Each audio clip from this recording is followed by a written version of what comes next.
கர்நாடகாவில் 1.25 கோடி இருக்கிறோம். தென் மாநிலங்களில் பெரும் எண்ணிக்கையில் வாழக்கூடிய ஒரு இனம் வந்து தமிழர்கள். நாங்கள் கர்நாடகாவில் 1.25 கோடி. நாங்கள் யாராவது கன்னடனா மாறி இருக்கோமா?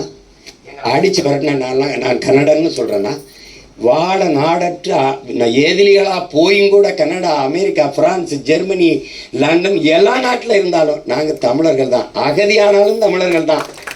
உங்களுக்கு புரியுதா? கர்நாடகாவிலும் தமிழன், கேரளாவிலும் தமிழன், ஆந்திராவிலும் தமிழன், பீகார்லேயும் தமிழன், குஜராத்திலையும் தமிழன், உத்தரப்பிரதேசத்தின் தமிழன், உகாண்டாவிலையும் தமிழ். எங்கு போனாலும் தமிழன். நாங்கள் தமிழனார்கள், இனமாக இல்லை. ஆனால் இங்கே யாராவது வந்தால், பீகார்லேருந்து வந்தால் நான் இந்தியன், கேரளா, ஆந்திராவிலிருந்து வந்தால் நான் நான் திராவிடன், நான் அங்கே போனால் நான் தமிழன். அதனால தான் புரட்சி பாவலன் சொல்கிறான், எங்கு பிறப்பினும் தமிழன் தமிழனே, இங்கு பிறப்பினும் அயலான் அயலானேன்ட்டான். அதனால நீங்கள் அந்த கவலையே விடுங்க.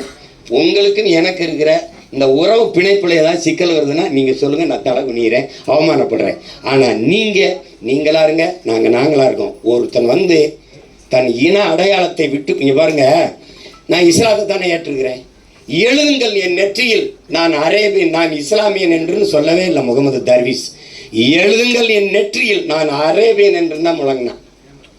நாளை என் மொழி இறந்து விடுமானால் அதை கேட்க நான் இருக்க மாட்டேன். இன்றே நான் இறந்து விடுவேன் தான் ஆவார் மொழி கவிஞன் ரசூல் அம்சத்து முன்வைத்தான். ஏன்னா அவன் அடையாளம் மார்க்கம் அல்ல, அவன் மொழி. அதான முக்கியம். நீங்கள் என்ன, நீங்கள் வேற நாட்டுக்கு போனீங்க, என்ன பண்ணா, ஐ ஆம் இஸ்லாம்னு கை கொடுக்க மாட்டான். புரியுதுன்னு நினைக்கிறேன். ஐ ஆம் உருது, ஐ ஆம் அரேபியன், அப்படி தான் கை கொடுப்பான். அதுதான் உங்கள் அடையாளம். நீங்கள் அதை வந்து என்னை ஏற்க மாட்டீங்களா? நான் ஏற்கிறேன், உங்களுக்கு ஒன்றும் இல்லை. நீங்கள் வாங்க, நாளையிலேருந்து நாம் தமிழர் கட்சிக்கு வாங்க. நாம் தமிழர் கட்சியில் வந்து இருக்கக்கூடிய உருது இஸ்லாமியர்கள் கூட அந்த அங்கீகாரம் நீங்கள் கொடுப்பீங்களா? என்ன கொடுக்காம யாராவது சொல்லுப்பா, நம்மால் இருந்துருச்சு. வருங்காலத்தில் நீங்க ஒரு முதல்வர் ஆனா கூட அவங்க அமைச்சரவையிலையோ சட்டமன்றத்திலேயோ இடம் கொடுப்பீங்க. ஏன்னா நீங்க என் தம்பி மனைவியை நிறுத்தி அதெல்லாம் இல்லை. நீங்க அவர் கேட்கறது என்ன சொல்லுங்க, இப்போ இங்க வந்து உருது தமிழ் என்ற, அதாவது ஒரு 50 விழுக்காடு உருது முஸ்லீம் இருக்காங்க, 50 விழுக்காடு தமிழ் முஸ்லீம் இருக்காங்க. உதாரணத்துக்கு தமிழ்நாட்டில் இப்போ வந்து நாம் தமிழ் கட்சி வந்து இந்த உருது தமிழுக்காக பாகுபாடு எங்களுக்குள்ள இதுவரையிலும் இல்லை. அந்த பாகுபாடு, அது பாகுபாடு இல்லைன்னா சும்மா வெற்று வார்த்தை சொல்ல, அல்லா மேலானையா இல்லை. இப்ப நம்புறீங்களா?